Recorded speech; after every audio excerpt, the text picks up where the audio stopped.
Michel Foucault's The History of Sexuality, Power, Knowledge, and the Construction of Sexuality.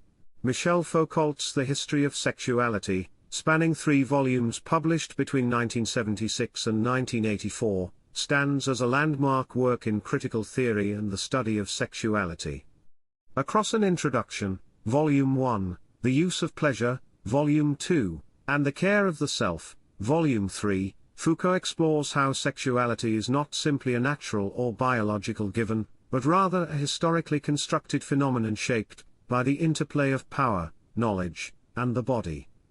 The trilogy traces shifting attitudes towards sexuality from ancient Greece through to modern Western societies, fundamentally challenging the common narrative that sexuality has been repressed and silenced, especially since the Victorian era. Instead, Foucault argues that sexuality has been extensively produced, regulated, and deployed as a mechanism of power and social control. Philosophical foundations, genealogy, structuralism, and critique. Foucault's approach to sexuality draws from multiple philosophical traditions that together form a complex backdrop for his inquiry.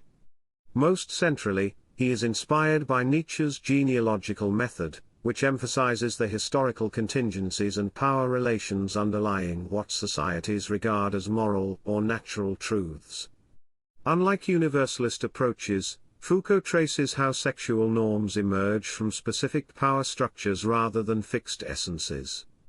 Informed by structuralism, particularly Saussure's insights into language and meaning, Foucault initially focuses on the rules governing discourse but moves beyond structuralism's universalism by emphasizing the fluid and contingent nature of meaning, a hallmark of post-structuralist thought.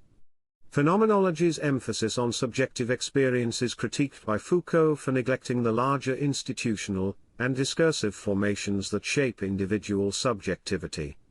While rejecting economic determinism typical of Marxist theory, Foucault nevertheless draws on Marxism's critique of ideology to analyze how cultural and institutional powers produce and regulate sexuality.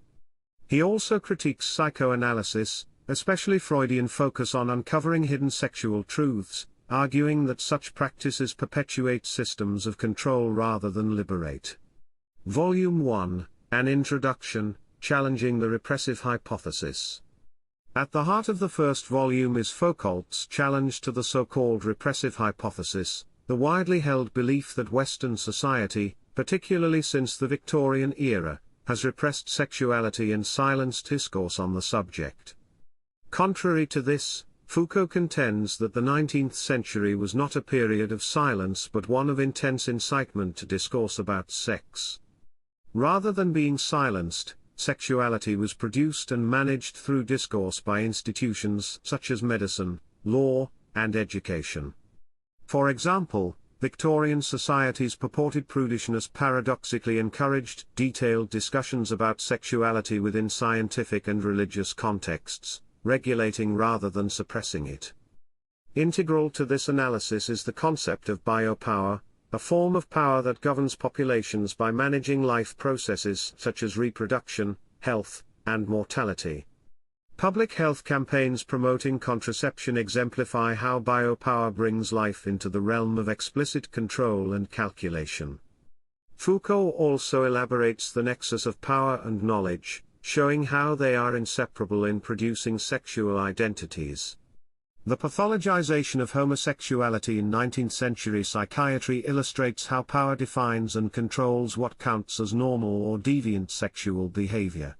Volume 2, The Use of Pleasure, Ancient Ethics of Sexuality. Shifting historical focus, the second volume examines sexuality in ancient Greek societies, where sexuality was understood as an ethical practice grounded in self-mastery and moderation. Sexual conduct was not framed by prohibition but by a set of ethical norms emphasizing personal virtue and social responsibility. Sexuality was interwoven with other practices like diet and exercise, all directed towards cultivating enkratia, or self-control, to harmonize individual desires with societal expectations.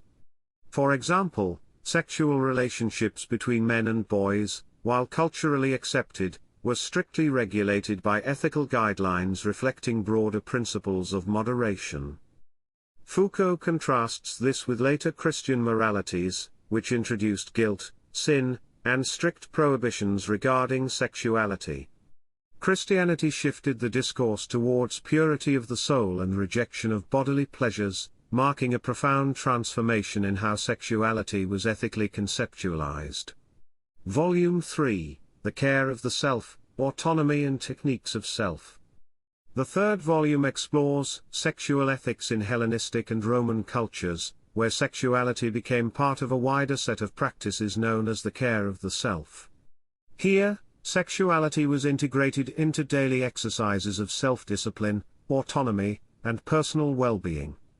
Philosophers such as Seneca advocated for temperance and emotional balance in sexual relationships, emphasizing mutual care rather than domination or external regulation.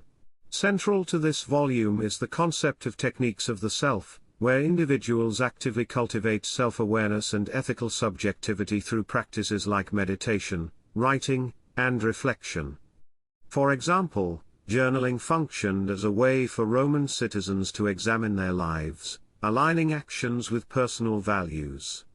Foucault draws a sharp contrast between this ancient ethical focus on self-care and the modern moralistic framework, which prioritizes obedience to external laws and norms over individual autonomy. Contemporary relevance, sexuality, power, and ethics today. Foucault's trilogy remains highly relevant to contemporary debates around sexuality, identity, and power.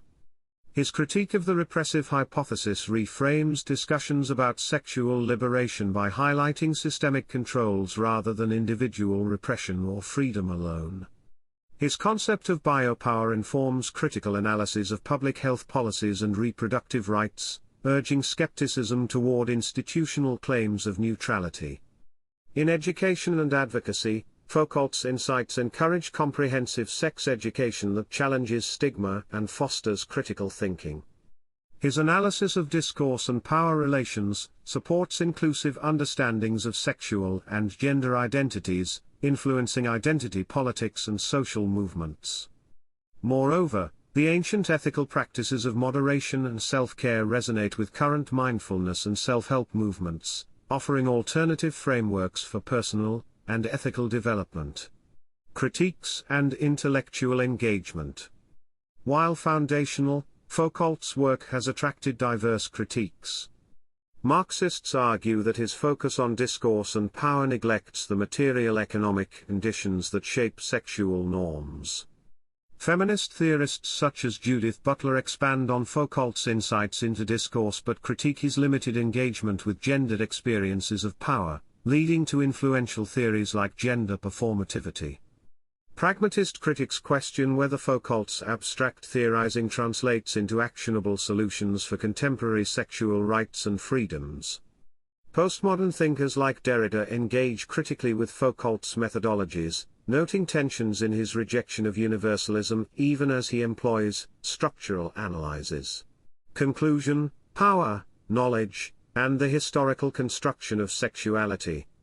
Michel Foucault's The History of Sexuality trilogy offers a profound, multifaceted examination of how sexuality has been historically constructed, regulated, and experienced. By dismantling traditional narratives of repression, exploring ethical practices in antiquity, and critiquing modern forms of power, Foucault reshapes our understanding of sexuality as deeply entangled with power and knowledge. Despite ongoing critiques, his work remains a cornerstone for scholars and activists alike, inspiring critical inquiry across sociology, gender studies, philosophy, and beyond. Through his analysis, we are empowered to question dominant sexual norms and imagine more nuanced and equitable possibilities for selfhood and social relations. If you found this deep dive helpful, don't forget to like and subscribe for more insightful explorations into critical theory and philosophy.